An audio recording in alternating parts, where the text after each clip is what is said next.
As the race to the White House heats up, Vice President Kamala Harris urged voters in Washington to start writing the next chapter in the most extraordinary story ever told by rejecting former President Donald Trump. She said that Donald Trump's efforts to sow division and fear are not who Americans are, as she reinforced her campaign's closing argument, adding that voters are not a vessel for the schemes of wannabe dictators. She cast her rise from the daughter of immigrants to the top of a major party's presidential ticket as living the American dream.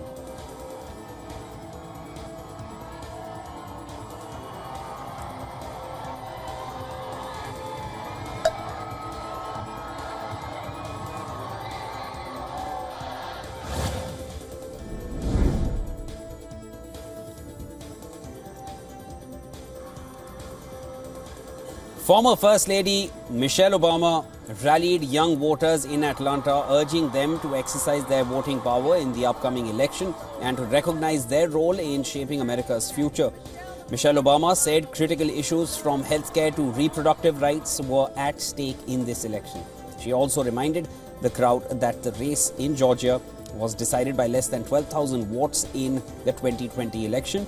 More than 53 million Americans have already voted in the election, according to Election Hub at the University of Florida, in a battle that will decide who runs the world's richest and most powerful country for 4 years.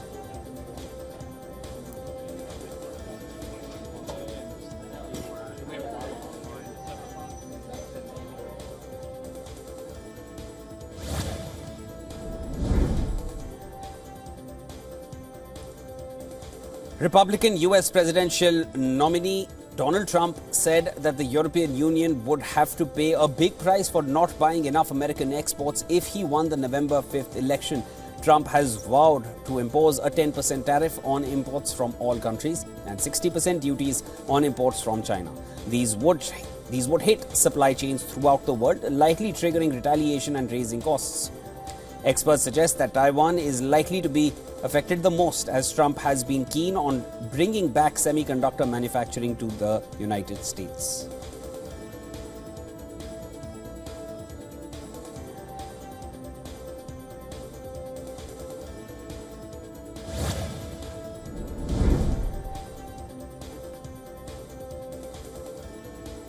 A handful of protesters demonstrated outside a Trump rally being held in Pennsylvania's Latino majority city of Allentown, days after a comedian at a New York Trump rally called Puerto Rico an island of garbage.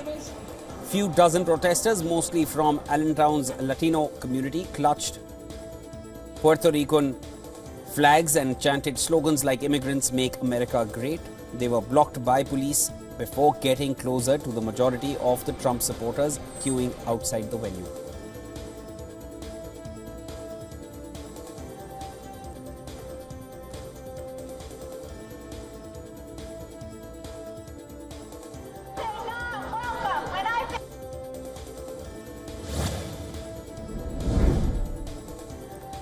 Trump has sought to move on from the racist remarks made by allies at his New York rally on Sunday by thanking Latinos for their support at a rally in Allentown, Pennsylvania on Tuesday.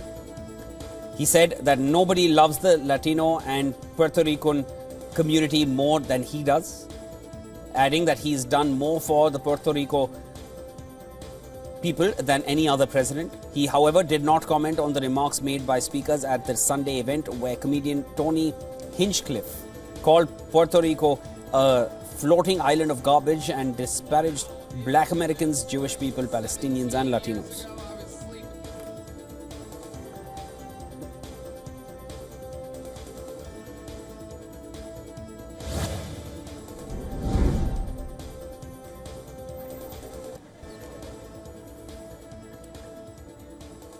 With the US election just few days away, residents in Ohio's Franklin County turned out in their thousands to cast their early vote on Tuesday. Voters were seen patiently standing in line to cast their ballots early as the nation observed National Early Voting Day.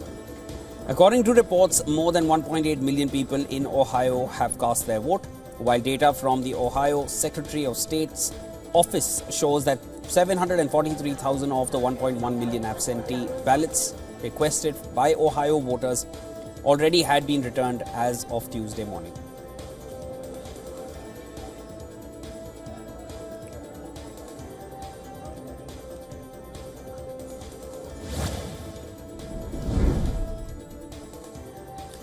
Law enforcement apprehended one person at a Four Seasons hotel in Midtown Atlanta after multiple gunshots were reported in the area.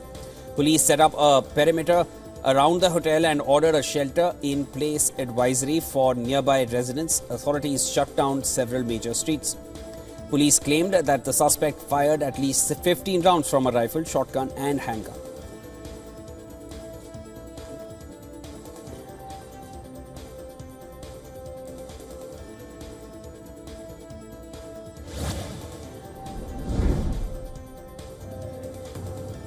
America's golden eagles are facing a rising threat from a black market for their feathers used in Native American powwows and other ceremonies, according to officials and tribal members. Golden eagles, which are federally protected, are not considered endangered. Officials say illegal killings appear to be worsening, with young golden eagles in particular targeted because of high value placed on their white and black wing feathers.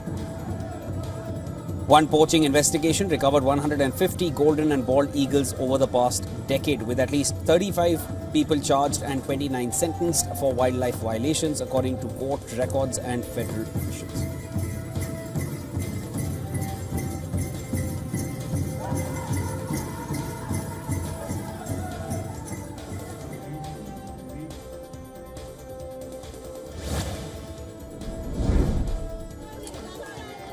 Nearly 30 people were injured in clashes between Bolivian police and supporters of ex-president Evo Morales. Violence had unfolded in the central town of Maritime, one of many places where protesters have been blocking roads since October 14th in solidarity with Morales, while calling for current President Luis Arce's resignation. In Parotani and Sipe and Coajamba, bus drivers were stalled after supporters of Morales placed rocks to impede traffic.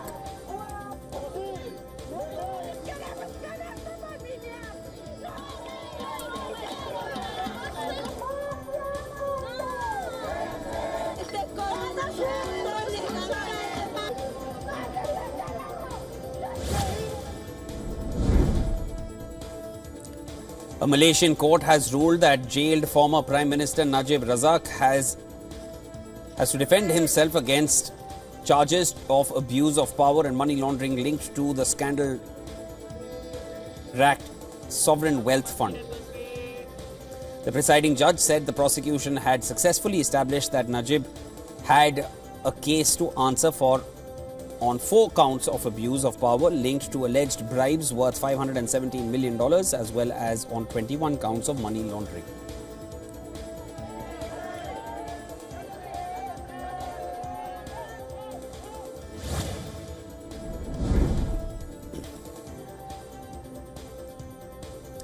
China has launched the Shenzhou 19 spaceship to send another 3 astronauts, including country's only woman spaceflight engineer, to its orbiting Tiangong space station. The spaceship, atop a Long March 2F carrier rocket, blasted off at 4:27 local time from the Jiuquan Satellite Launch Center in northwest China. According to the China Manned Space Agency, 3 astronauts will complete an in-orbit rotation with the Shenzhou 18 trio and stay at the Tiangong space station for approximately 6 months to come.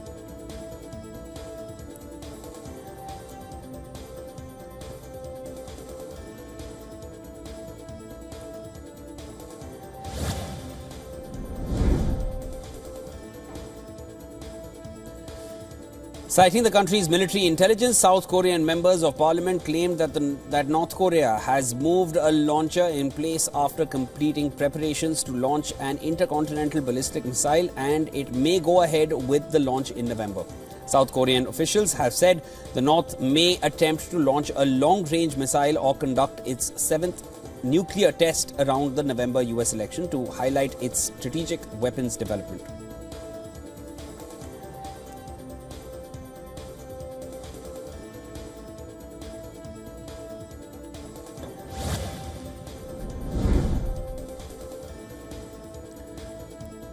Torrential rains caused by a cold front moving across the southeastern Spain region flooded roads and towns, prompting authorities in the worst-hit areas to advise citizens to stay at home and avoid all non-essential travel. Several people have been reported missing after severe flash floods swept through village streets, carried away vehicles, and severely disrupted rail services across large regions of eastern and southern Spain. Spain's state weather agency has declared a red alert in the eastern Valencia region and the second highest level of alert in parts of Andalusia in the south, where a train derailed due to the heavy rainfall, although no one was injured.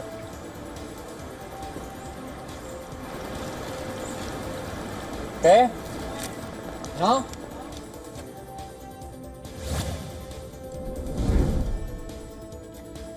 Alright, let's get you a glimpse of what's happening in technology as well on this edition of Speed News. China-linked hackers have reportedly targeted key US figures, including members of former President Donald Trump's family, Biden administration officials, and high-profile Democrats such as Senate Majority Leader Chuck Schumer. The political figures were among those targeted by China-linked hackers who were able to break into US telecommunications. Known as Salt Typhoon, this group allegedly breached major US telecom systems, accessing networks used by the government for authorized wiretaps. Beijing, however, consistently denies its involvement in espionage related to the US.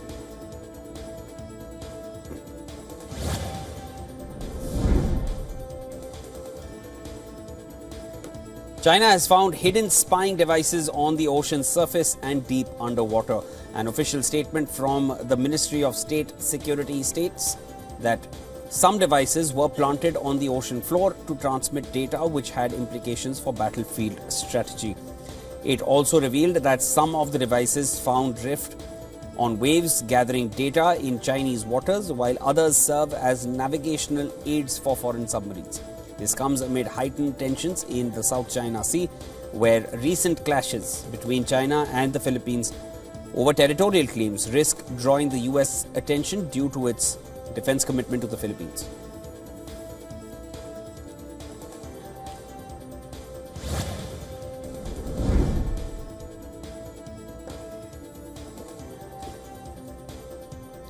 A Brazilian consumer rights group called Collective Defense Institute has filed 2 lawsuits against the Brazilian units of TikTok, Kwai and Meta platforms. The institute has demanded around $525 million from these companies. TikTok, Kwai and Meta platforms have been accused of allegedly failing to create mechanisms to prevent indiscriminate use of these social media platforms by minors. Moreover, the lawsuits demand the companies create a clear data protection mechanism and issue warnings about the risks to children's and teenagers' mental health due to platform addiction.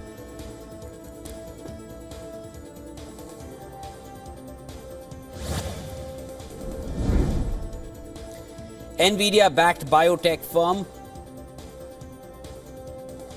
Therapeutics has unveiled a new model which it claims could drastically reduce the time and money needed to develop new drugs. Named Enchant, the AI model is trained on preclinical laboratory data from drugs before human trials.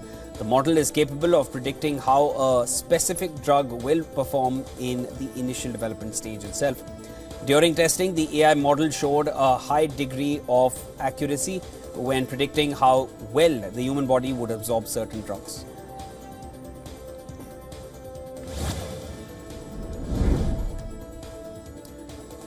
Alright, next up, let's tell you what's happening in business very quickly. Standard Chartered reported a 172% jump in third quarter pre-tax profit as slower than expected rate cuts continue to bolster the emerging market-focused lenders' revenue. StanChart, which learns most of its revenue in Asia, said pre-tax profit for the third quarter reached $1.72 billion, above the $1.49 billion estimates compiled by the bank. The profit compared with $633 million a year earlier, when StanChart took a nearly $1 billion combined hit from its exposure to China's real estate and banking sectors.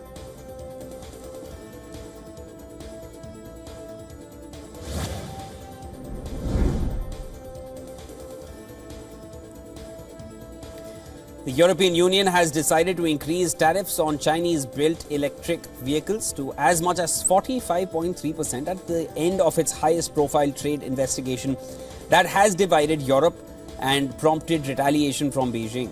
Just over a year after launching its anti-subsidy probe, the European Commission will set out extra tariffs ranging from 7.8% for Tesla to 35.3% for China's SAIC. That tariff will be added on top of the EU's standard 10% car import duty. The extra tariffs were formally approved and published in the EU's official journal and will take effect from today.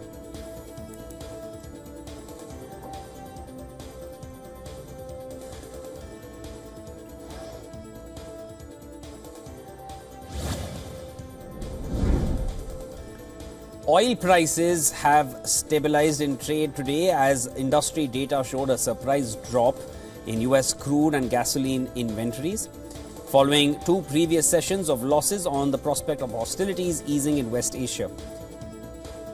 Brent crude traders around $71 a barrel, while US oil trades around $68 per barrel.